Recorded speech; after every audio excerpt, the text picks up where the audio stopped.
तो आज है मंडे और आप सभी के बीच में मैं उपस्थित हो चुका हूं कीमोथेरेपी के ऊपर डिस्कस करने। ठीक है, आप लोग ध्यान से देखिएगा, ये क्वेश्चन बहुत ज़्यादा इंपॉर्टेंट बन रहा है इस बार के लिए। तो 5 नंबर में कीमोथेरेपी को जो है इस बार पूछा जाएगा। ठीक है, तो आप लोग से मैं बताना चाहता हूँ कि जो भी लोग अगर कीमोथेरेपी को अच्छे से नहीं पढ़े हैं तो कीमोथेरेपी का आज पढ़ लीजिए, ये क्वेश्चन इंपॉर्टेंट है। चलिए, एक इसका है तो आपका ये MSN 2 का है। जी हाँ साथियों, इस सप्ताह में MSN 2 और मेंटल हेल्थ के ऊपर जो भी क्वेश्चन बचा खुचा है उसको जो है हम लोग कंप्लीट करने का कोशिश करेंगे। और शायद ये जो है आपका लास्ट वीक होने वाला है। ये शायद MSN 2 और मेंटल हेल्थ का ये लास्ट वीक शायद से होने वाला है। तो आप जो भी लोग हैं अच्छे से देखिएगा, वरना कंफ्यूज मत होइएगा। ठीक है, चलिए जो है हम लोग शुरू करते हैं। ठीक है, चलिए देखिए कीमोथेरेपी होता क्या है, देख लीजिए।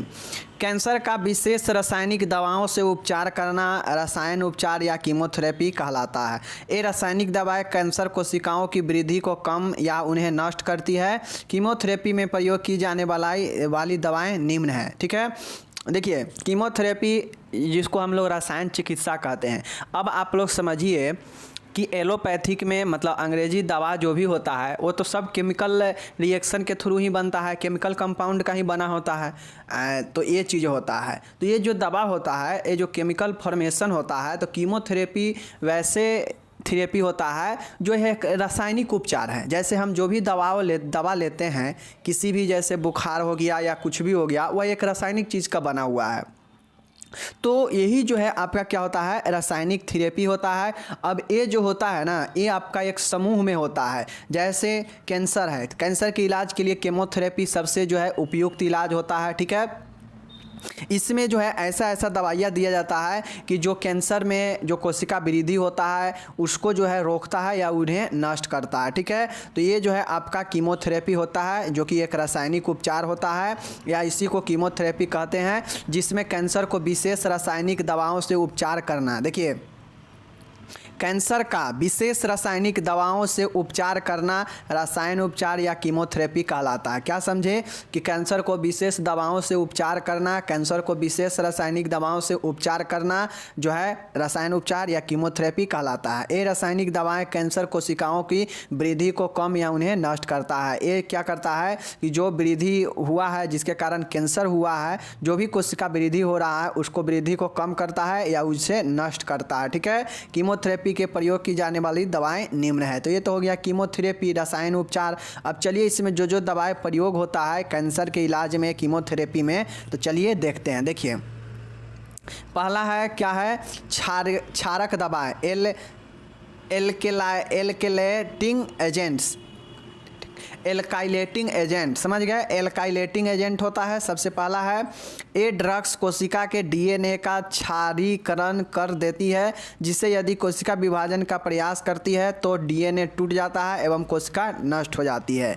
देखिए, एल्कलाइटिंग जो एजेंट होता है, जो क्षारक दवाई जो होता है, इस श्रेणी का जो दवाई होगा, जो क्षारक श्रेणी का, ये क्या करता है कि ये आपको वैसा ड्रग होता है जो कोशिका के जो DNA है इसको क्षारीकरण कर देता है, क्षारकीकरण कर देता है, मतलब एल्कलाइजेशन कर देता है। जिससे होता है कि जब कोशिका विभाजन होने का प्रयास करता है तो DNA टूट जाता है। जब DNA टूट जाएगा मतलब कोशिका नष्ट हो जाएगा। तो यही जो है क्षारक दवाई क्या करता है कि जैसे ही कोशिका जो है विभाजन होने का सोचेगा, प्रयास करेगा, DNA क्या होता है, DNA क्षारीकरण होता है, जिसके कारण जैसे ही कोशिका विभाजन होने का प्रयास करेगा DNA टूटेगा, और DNA टूटेगा तो कोशिका नष्ट हो जाता है। जिस कारण क्या होता है कि आपका कोशिका जो है विभाजन नहीं हो पाता है, जो अनियंत्रित रूप से विभाजन होकर और कैंसर सेल बन जाता है, वो नहीं हो पाता है। समझ गए कि एल्कलाइटिंग एजेंट का क्या मतलब है, क्षारक दवाएं का क्या रोल है। समझ गए कि यह जो है DNA को क्षारीयकरण कर देता है, कोशिका के जो भी DNA होता है उसको क्षारीयकरण कर देता है, और करने के बाद कोशिका जो है क्या हो जाता है, जब भी विभाजन करने का प्रयास करता है तो DNA टूट जाता है। जब DNA टूटता है तो कोशिका विभाजन भी नष्ट हो जाता है, यानी कोशिका नष्ट हो जाता है। समझ गए। तो पहला जो दवाई है एल्कलाइटिंग एजेंट होता है, एल्कलाइटिंग एजेंट। समझ गए। ये दवाएँ निम्न है, देख लीजिए। ये दवाएं निम्न है, कौन कौन दवाएं है देख लीजिए। ए श्रेणी का नाइट्रोजन मस्टर्ड, समझ गए। नाइट्रोजन मस्टर्ड श्रेणी का जो दवाई है यहाँ पे देखिए, मैक्लोरिथाम क्लोरोथामाइन में क्लोरोथामाइन, साइक्लोफोस्फेमाइड और क्लोराब्यूसिल, ठीक है, और बुसलाफान। समझ गए। देखिएगा नाइट्रोजन मस्टर्ड ग्रुप का है, क्या है, नाइट्रोजन मस्टर्ड्स ग्रुप का जो है वो है आपका मेक्लोरिथामाइन, ठीक है, साइक्लोफोस्फेमाइड, क्लोराबुसिम्फिल और बुसल्फान। समझ गए, बुसल्फान। तो बुसल्फान है, क्लोराबुसिल है और साइक्लोफोस्फेमाइड है और मेक्लोरिथामाइन है। समझ गए।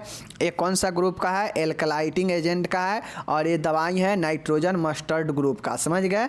चलिए अब बी नंबर में है क्या चीज़, नाइट्रोस्यूरियज। क्या है, नाइट्रोस्यूरियज, नाइट्रोस्यूरियज है दूसरा।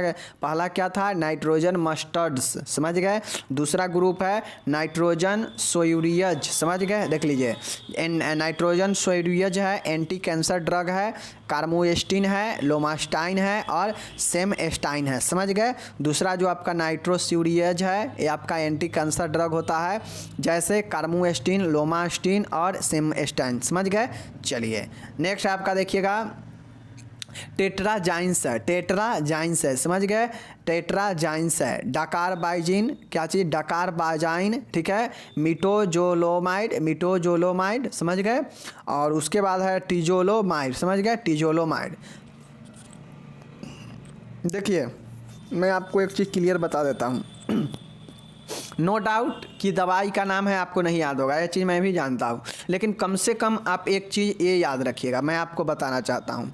जैसे हम लोग क्या पढ़ रहे हैं, जैसे हम लोग क्या पढ़ रहे हैं, क्षारक दवाई पढ़ रहे हैं, एल्कलाइटिंग एजेंट पढ़ रहे हैं ना, तो एक कोशिका को डीएनए को क्षारीकरण कर देता है, जिससे कोशिका प्रयास करता है टूटने विभाजन होने का, तो वह नष्ट हो जाता है। ठीक है। तो ये जो ये दवा ड्रग निम्न जो होता है, तो इसमें क्या याद रखिए, पहला याद रखिएगा नाइट्रोजन मस्टर्ड, ठीक है। दूसरा याद रखिएगा नाइट्रोस्यूरियज, ठीक है। तीसरा याद रखिएगा टेट्राजाइंस, ठीक है। और चौथा याद रखिएगा एजिरिडीन्स। ये दवाइयाँ याद रखिएगा, ठीक है। एल्कलाइटिंग एजेंट का ये 4 दवाइयाँ याद रखिएगा, कौन कौन, एजिरिडीन्स, समझ गए, एजिरिडीन्स, टेट्राजाइंस, समझ गए, नाइट्रोस्यूरियज और नाइट्रोजन मस्टर्ड। समझ गए, नाइट्रोजन मस्टर्ड्स, नाइट्रोस्यूरियज, ठीक है, टेट्राजाइंस। नेक्स्ट है आपका यहाँ पे एजिरिडीन्स। समझ गए। और ये 4 आप लोग याद रखिएगा, एजिरिडीन्स, समझ गए, एजिरिडीन्स। उसके बाद है टेट्राजाइंस, उसके बाद है नाइट्रोस्यूरियज और उसके बाद है आपका नाइट्रोजन मस्टर्ड। ABC में जो है ये चारों याद रखिएगा, ये चारों आपको जो है अच्छा कर देगा, एल्कलाइटिंग एजेंट का ये 4 दवा हो जाएगा। समझ गए। चलिए अब नेक्स्ट हम लोग यहाँ पे देखते हैं, दूसरा है एंटी मेटाबोलिटिज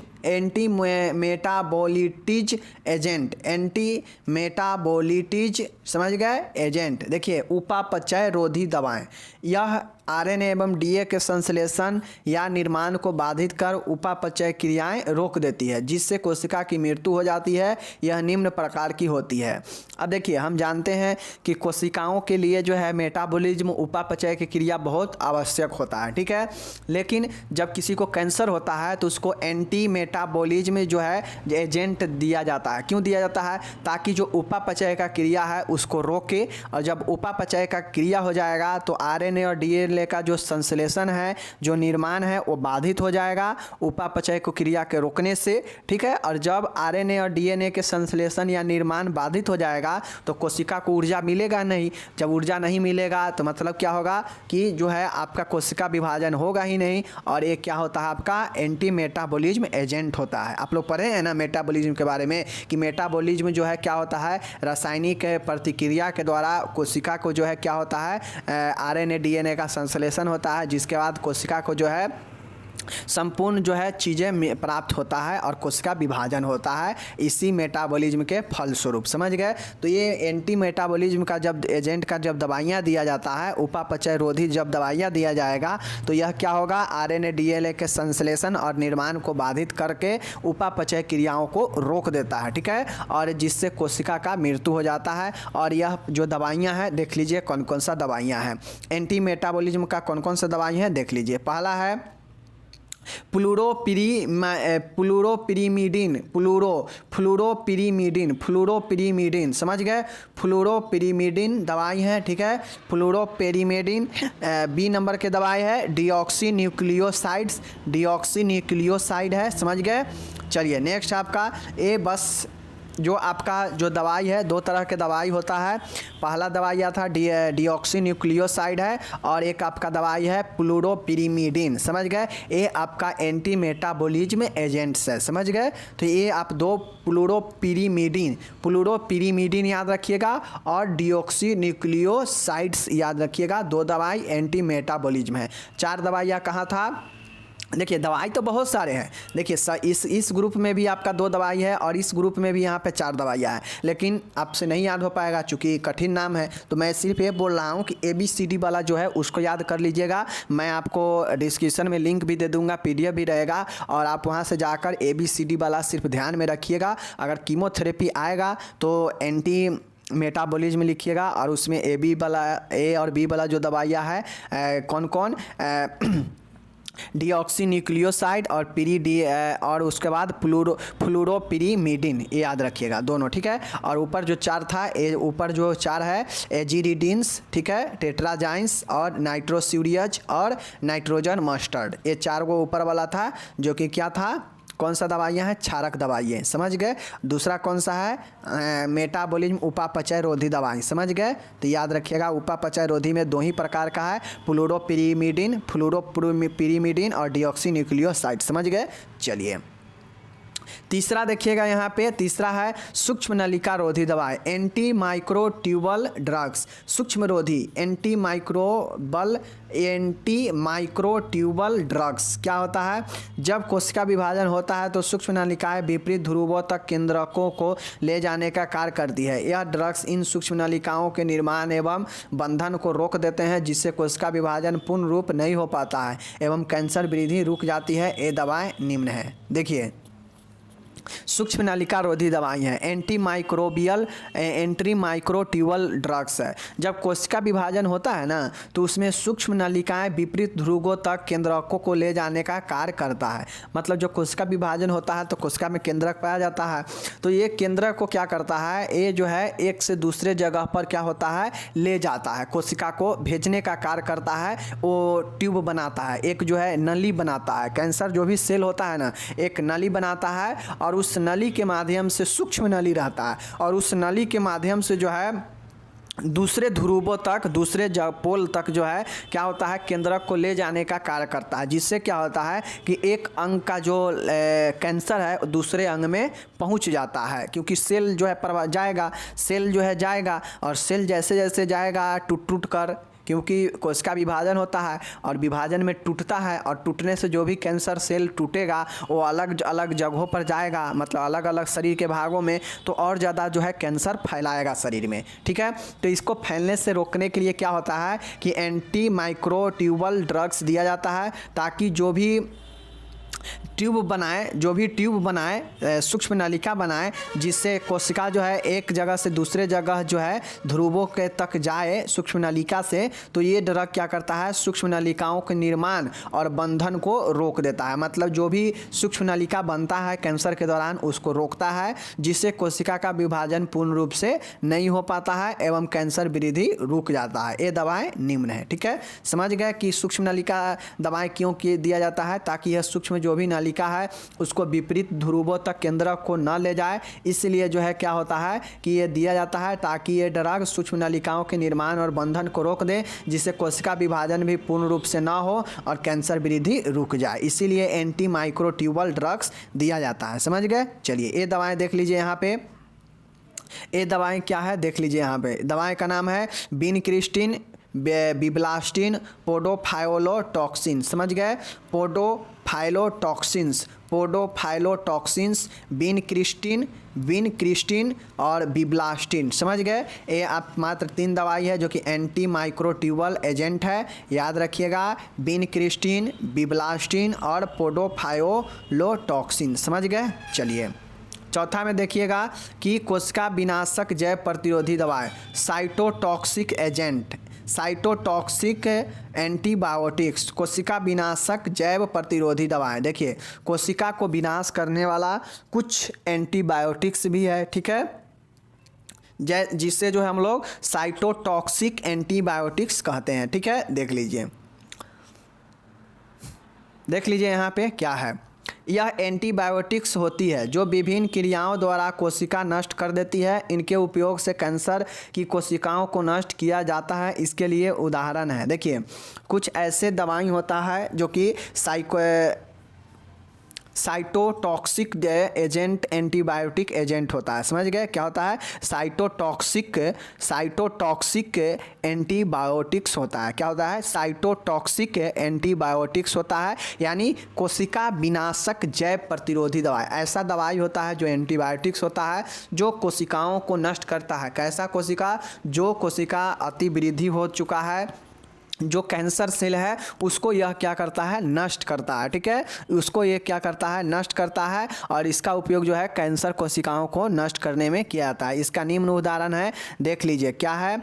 डॉक्सोरूबिसिन है, ठीक है, डोनोरूबिसिन है, इपिरुबिसिन है, ठीक है, और इडारूबिसिन है, और माइटोमाइसिन है। याद रखिएगा, स्ट्रेप्टोमाइसिन होता है, माइटोमाइसिन होता है, समझ गए, बहुत होता है, और इडारूबिसिन होता है, इपिरुबिसिन है, डोनोरूबिसिन है, डॉक्सोरूबिसिन है, ठीक है। याद रखिएगा आप लोग, ये दवा याद रखिएगा। रूबिसिन जहां लगा रहेगा समझ जाइएगा यह क्या है? एंटी साइटोटॉक्सिक एजेंट है, समझ गए। मतलब साइटोटॉक्सिक एंटीबायोटिक है, मतलब यह कोशिका विनाशक जैव एंटीबायोटिक है। जैसे डॉक्सोरूबिसिन, डोनोरूबिसिन, इपिरुबिसिन, इडाडूरूबिसिन और माइटोमाइसिन और स्ट्रेप्टोमाइसिन भी लिख दीजिएगा, ठीक है, याद रखिएगा। चलिए अब देखिए रसायन चिकित्सा के दुष्प्रभाव। अगर एक केमिकल, अगर किसी को कैंसर है और इन सारे इलाज, इन सारे दवाई अगर चलेगा तो उसको दुष्प्रभाव क्या होगा कीमोथेरेपी का? देख लीजिए,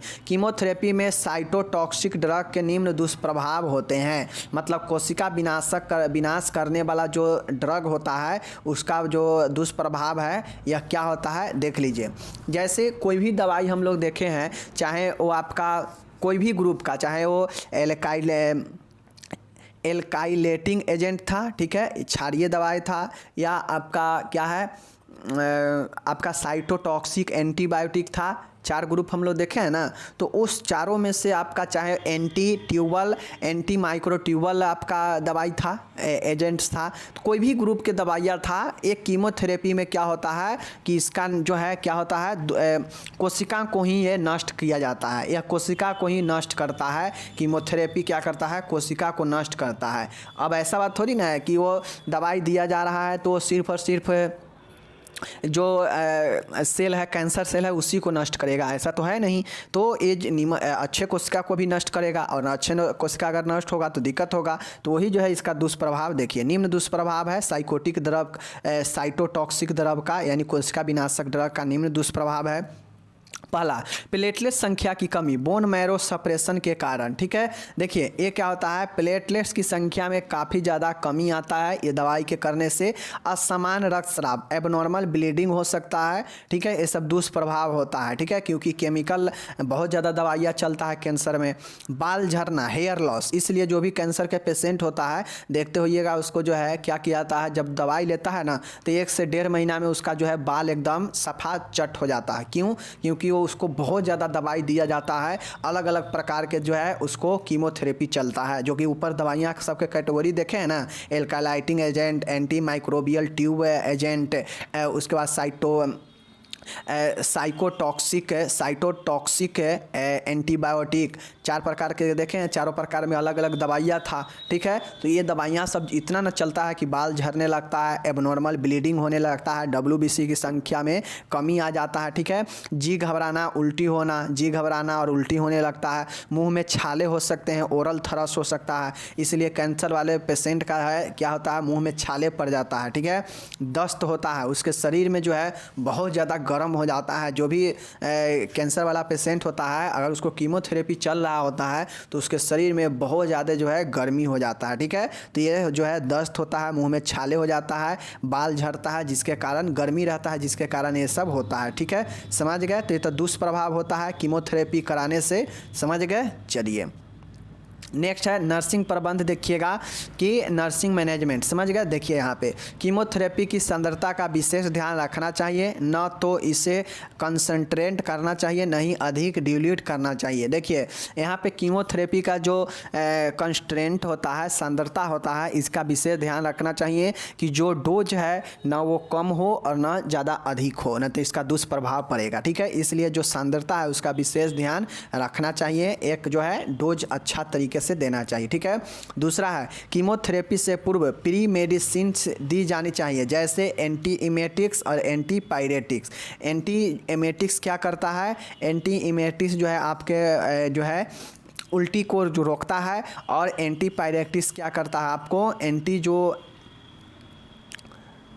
समझ गए, ये बुखार को आपका कम करता है, समझ गए। तो ये सब जो होता है आप लोग समझ लीजिए। तो ये आपका हो गया। चलिए तो ये कीमोथेरेपी से पूर्व प्री मेडिसिन दी जानी चाहिए, एंटीइमेटिक्स और एंटीपायरेटिक्स, समझ गए। तीसरा देखिए कीमोथेरेपी सदैव नियत समय पर ही दी जानी चाहिए। यदि अन्य इन्फ्यूजन चल रहे हैं तो कीमोथेरेपी की प्राथमिकता दी जानी चाहिए। अगर देखिए अगर कोई इन्फ्यूजन मतलब जैसे हो गया आपका डायलिसिस हो गया, या आपका डायलिसिस के साथ साथ अगर और कोई चीज़ इन्फ्यूजन, ब्लड का इन्फ्यूजन हो रहा हो, ठीक है, कोई भी इन्फ्यूजन हो रहा हो या फ्लूइड का हो रहा हो, ठीक है, तो इस सब के साथ अगर आपका कीमोथेरेपी भी चल रहा है तो सबसे पहले प्राथमिकता किस चीज़ का देना चाहिए? कीमोथेरेपी का देना चाहिए, और यह नियत समय पर ही करवाना चाहिए, समझ गए। चलिए नेक्स्ट पॉइंट है कीमोथेरेपी से भेन नष्ट होने लगती है, अतः आईवी कैनुला लगाते समय विशेष ध्यान रखें। देखिए कीमोथेरेपी में जो भेन होता है, जो नस होता है वह नष्ट होने लगता है, ठीक है। इसलिए जो आईवी कैनुला इंट्रावेन जो कैनुला होता है लगाते समय उसका विशेष ध्यान रखना चाहिए, समझ गए, वरना जो भेन है वो नष्ट होने लगेगा, समझ गए। चलिए नेक्स्ट देखिए पांचवा पॉइंट देखिए कि नर्स को कीमोथेरेपी तैयार करते समय एसेप्टिक टेक्निक का ध्यान रखना चाहिए, वह ग्लव्स एवं गाउन पहनना चाहिए। देखिए जब एंटीसेप्टिक टेक्निक तैयारी किया जाता है तो वहाँ पे एसेप्टिक तकनीक का उपयोग करना चाहिए, बीज संक्रमित तकनीक का उपयोग करना चाहिए, ध्यान रखना चाहिए, जैसे ग्लव्स और गाउन पहनना चाहिए, ठीक है। चलिए देखिए जो कीमोथेरेपी होता है ना, कीमोथेरेपी जिस प्रकार से डायलिसिस में एक मशीन होता है, मशीन में 2 गैलन होता है, एक साइड से जो है प्योर ब्लड को निकाल कर और गैलन के थ्रू फिर शरीर में प्रवेश कराया जाता है, उसी प्रकार से जो है कीमोथेरेपी में एक साइड जो भी दवा ऊपर में देखे हैं ना, वो दवा रखा जाता है और वो दवा को क्या किया जाता है, शरीर में इंट्रावेन के माध्यम से प्रवेश कराया जाता है, समझ गए। तो यही जो है आपका होता है प्रोसेस। कीमोथेरेपी के दौरान प्रिस्क्राइब स्टेरॉइड्स भी दिए जाने चाहिए, जैसे वैसेलोन, डेक्सामेथासोन और हाइड्रोकॉर्टिसोन, समझ गए। कीमोथेरेपी के दौरान जो भी प्रिस्क्राइब स्टेरॉइड्स है ये दिया जाता है, जैसे वाइसिलोन, डेक्सामेथासोन और हाइड्रोकॉर्टिसोन, समझ गए। चलिए नेक्स्ट हम लोग यहाँ पे देखते हैं 7वां पॉइंट है रोगी को WBC एवं प्लेटलेट्स काउंट नियमित चेक करने चाहिए, ठीक है। रोगी को जो है नियमित रूप से प्लेटलेट्स और WBC काउंट करना चाहिए, क्योंकि ऊपर देखें हम लोग दुष्प्रभाव में कि WBC और प्लेटलेट्स कम जाता है, ठीक है। आवश्यकता अनुसार ब्लड एवं प्लेटलेट का ट्रांसफ्यूजन भी किया जाना चाहिए।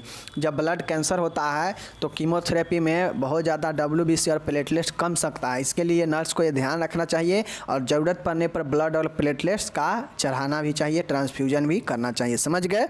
चलिए नेक्स्ट पॉइंट है 8वां पॉइंट है, देखिए यहाँ पे कीमोथेरेपी के दौरान किसी भी प्रकार के रिएक्शन होने पर तुरंत इनका इन्फ्यूजन बंद करना चाहिए एवं डॉक्टर को सूचित करें। जब देखिए कीमोथेरेपी हो रहा होता है, देखिए कीमोथेरेपी एक ब्लड चढ़ाने के प्रोसेस जैसा, जिस प्रकार से ब्लड शरीर में चढ़ाया जाता है उसी प्रकार से कीमोथेरेपी भी आपका होता है प्रोसेस, समझ गए। तो ये जो कीमोथेरेपी होता है सभी दवाइयाँ का जो है क्या किया जाता है, दिया जाता है। इसमें एक कीमोथेरेपी में अगर कोई भी रिएक्शन दिखा जाए तो रिएक्शन को तुरंत जो है इन्फ्यूजन बंद करे, मतलब कीमोथेरेपी देना बंद करे और डॉक्टर को सूचित करे, ठीक है। चलिए क्योंकि यह एक केमिकल चीज़ें हैं तो हो सकता है बॉडी में जाने के बाद रिएक्शन दिखाएं, ठीक है। 9वां है कीमोथेरेपी में डोज पूरी होने पर आईवी कैनुला को नॉर्मल सलाइन से फ्लश करना चाहिए, ठीक है, एवं फिर से बंद करना चाहिए, ठीक है। कीमोथेरेपी डोज अगर पूरी हो गया हो तो आईवी कैनुला को नॉर्मल सलाइन से साफ करें, ठीक है, फ्लश करें और फिर जो है बंद करना चाहिए, ठीक है। तो ये आपका होता है कीमोथेरेपी, समझ गए। तो ये आपका कीमोथेरेपी हो गया, समझ गए कीमोथेरेपी को।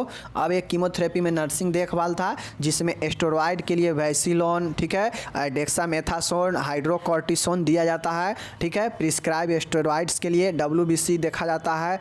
रिएक्शन होने पर डॉक्टर को सूचित किया जाता है। आईवी कैनुला को साफ किया जाता है। कीमोथेरेपी डोज पूरा होने के बाद नर्स को कीमोथेरेपी तैयार करते समय एसेप्टिक टेक्निक का ध्यान रखना चाहिए, ठीक है। भेन इसमें नष्ट हो जाता है कीमोथेरेपी में, इसलिए आईवी कैनुला का ध्यान रखेंगे, ठीक है। आईवी कैनुला जो है क्या करेंगे, लगाते समय विशेष ध्यान रखेंगे। कीमोथेरेपी सदैव नियत समय पर ही दे। जब डॉक्टर कहे कि हाँ इतना दिन पर जो है कीमोथेरेपी कराना है तो जो है समय पर करे, और कोई अगर अदर इन्फ्यूजन चल रहा हो तो उसको भी जो है क्या सबसे पहले कीमोथेरेपी का प्राथमिकता देंगे, ठीक है। कीमोथेरेपी से पूर्व जो है प्री मेडिसिन दी जाती है, जैसे एंटीएमेटिक्स और एंटीपायरेटिक्स, समझ गए। कीमोथेरेपी की सांद्रता का विशेष ध्यान रखें ताकि इसके डोज में गड़बड़ी ना हो। तो ये नर्सिंग प्रबंध था। ये कीमोथेरेपी का जो है यहाँ पे साइड इफेक्ट था, दुष्प्रभाव था। चलिए एक बार जो है हम लोग फिर से जो है इसको रिपीट कर देते हैं ताकि आप लोग के माइंड में जो है आ जाए, ठीक है। देख लीजिए, देखिए कीमोथेरेपी क्या होता है। कीमोथेरेपी जो है विशेष रासायनिक दवाओं के द्वारा जो है कैंसर का उपचार करना कीमोथेरेपी या रसायन उपचार कहलाता है, ठीक है। ये दवाएं कैंसर कोशिकाओं को नष्ट करता है या वृद्धि को रोकता है।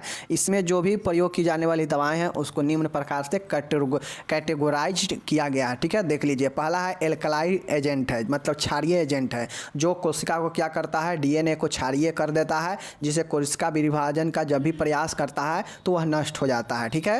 ये ड्रग निम्न है। पहला ड्रग है नाइट्रोजन मस्टर्ड। एल्कलाइजिंग एजेंट का कौन सा है, नाइट्रोजन मस्टर्ड। सिर्फ आप लोग को याद रखना है, AB वाला याद रखिए, ये सब तो याद होगा नहीं, कहिएगा कि बकवास कहाँ से याद होगा, नहीं होगा। तो इसके अगर जो याद करना चाहते हैं तो उनके लिए हम दे देंगे PDF और ये लिख भी देंगे, आप याद कर सकते हैं। अगर ये पूरा लिखिएगा तो और बेटर बातें हैं। बस कम से कम आपको एल्कलाइजिंग एजेंट का नाइट्रोजन मस्टर्ड, समझ गए, नाइट्रोजन नाइट्रोस्यूरियज, नाइट्रोजन मस्टर्ड्स, नाइट्रोजन स्यूरियज, ठीक है, टेट्राजाइंस, ठीक है, और यहाँ पे एजिरिडीन्स, समझ गए। ये 4 याद रखिएगा, क्या क्या, नाइट्रोजन मस्टर्ड, नाइट्रोस्यूरियज, ठीक है, टेट्राजाइंस और एजिरिडीन्स, ये 4 याद रखिएगा एल्कलाइजिंग एजेंट का, समझ गए। एंटी मेटाबॉलिज्म एजेंट 2 ही होता है, जो उपापचय जो भी की क्रिया होता है उसको रोकता है, और RNA DNA का जो संश्लेषण या जो निर्माण होता है उसको बाधित करता है, जिससे कोशिका का मृत्यु हो जाता है, ठीक है। तो ये उपापचय जो रोधी एंटी मेटाबॉलिज्म जो एजेंट होता है, दूसरा प्रकार का दवाई होता है, जिसमें होता है फ्लूरोपिरीमिडीन, ठीक है, और एक होता है डिऑक्सीन्यूक्लियोसाइड। तो एंटी मेटाबॉलिज्म में मात्र 2 ही है, फ्लूरोपिरीमिडीन, समझ गए, क्या चीज़ है देख लीजिए ना, यहाँ पे फ्लूरोपिरीमिडीन है और डिऑक्सीन्यूक्लियोसाइड है, समझ गए। चलिए नेक्स्ट है आपका anti microtubule drugs, anti microbial drugs, समझ गए। देख लीजिए इसमें कौन कौन सा है, बीनक्रिस्टिन है, बिबालास्टिन है, समझ गए, पेडोफाइलोटॉक्सिन है, ठीक है। एंटी माइक्रोट्यूबल ड्रग क्या है, बीनक्रिस्टिन, बिब्लास्टिन और पोडोफाइलोटॉक्सिन, समझ गए। हम सब का रिवीजन करवाएंगे तो आप लोग को टेंशन नहीं लेना है, बाकी अभी याद कर लीजिएगा तब ना रिवीजन में आसान रहेगा। चलिए बीनक्रिस्टिन, बिब्लास्टिन और पोडोफाइलोटॉक्सिन ये आपका एंटी माइक्रोट्यूबल ड्रग है, समझ गए। और लास्ट आता है जो कैटेगरी है साइटोटॉक्सिक एंटीबायोटिक, समझ गए, क्या चीज़ है, साइटोटॉक्सिक एंटीबायोटिक, यानी कोशिका विनाश करने वाला जैव प्रतिरोधी एंटीबायोटिक, समझ गए। देख लीजिए ये क्या करता है कि जो भी कैंसर सेल होता है उसके नष्ट करता है, उसके वृद्धि को रोकता है, ठीक है। जैसे डॉक्सोरूबिसिन, जो भी रूबिसिन आएगा समझ लीजिए कैंसर का दवाई है, यानी कोशिका को नष्ट करने वाला। डॉक्सोरूबिसिन, डोनोरूबिसिन, एपिरोरूबिसिन, इडारोरूबिसिन, माइटोमाइसिन, स्ट्रेप्टोमाइसिन, ठीक है। याद रखिएगा क्या चीज़ कि माइटोमाइसिन, इडारोरूबिसिन, इपिरूबिसिन, डोनोरूबिसिन, डॉक्सोरूबिसिन, समझ गए। ये एंटीबायोटिक होता है, साइटोटॉक्सिक एंटीबायोटिक। क्या चीज़? Doxorubicin, इपिरूबिसिन, डोनोरूबिसिन, इडारोरूबिसिन, mitomycin. क्या चीज़? Mitomycin, इडारोरूबिसिन, इपारूबिसिन, इपिरूबिसिन, डोनोरूबिसिन, doxorubicin. Doxorubicin, डोनोरूबिसिन, doxorubicin, डोनोरूबिसिन, इपिरूबिसिन, इडारोरूबिसिन। ठीक है, दो है डोज से, दो दवा है डोज से, दो है ई से और एक है माइटो से। दोनों याद रखिएगा, ई फॉर इपिरूबिसिन और ई फॉर इडारोरूबिसिन। ठीक है, डो फॉर डॉक्सोरूबिसिन और डो फॉर डोनोरूबिसिन। ठीक है, दोनों याद रखिएगा, और एक है माइटोमाइसिन। समझ गए। चलिए, और उसके बाद तो सब तो आसान ही है, बाकी ये दुष्प्रभाव है, बाकी यहाँ पे नर्सिंग प्रबंध है जो कि बता दिए। मिलते हैं अगले वीडियो में, इसको कंप्लीट अच्छा से कर लीजिए। मिलते हैं अगले वीडियो में, धन्यवाद।